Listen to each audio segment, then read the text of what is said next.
संगमेश्वर तालुक्यात अकाली झालेल्या पावसामुळे अनेक ठिकाणी भात शेती पाण्याखाली गेली।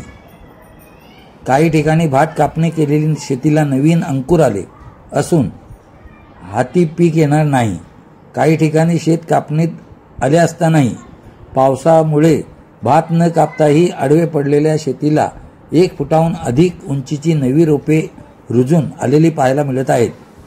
प्रतिवर्षापेक्षा यावर्षी भात शेती उत्तम होती, मात्र अकाली पडणाऱ्या पावसामुळे संगमेश्वर तालुक्यातील शेतकऱ्यांच्या हातात तोंडाशी आलेला घास रसातळाला गेल्याचे चित्र असून दैवानं दिलं नशिबाने हिरावून नेलं असे म्हणण्याची वेळ येथील शेतकऱ्यांवर आली आहे, असे आमचे संगमेश्वर प्रतिनिधी सत्यवान विचारे कळवितात। कोकण समाचार न्यूज चॅनल जमालुद्दीन बंदरकर। भाताला मोड आलेले करण्यासाठी आज मी उमऱ्या पण फिरून आलो। मला कुठे दिसत नाही, नेमकं बघा पुढे तिथं आहे।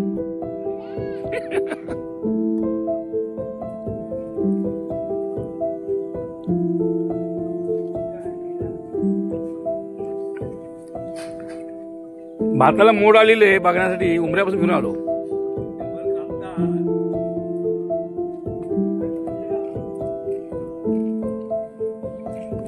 आणि नेमकं पुण्यात भेटलं।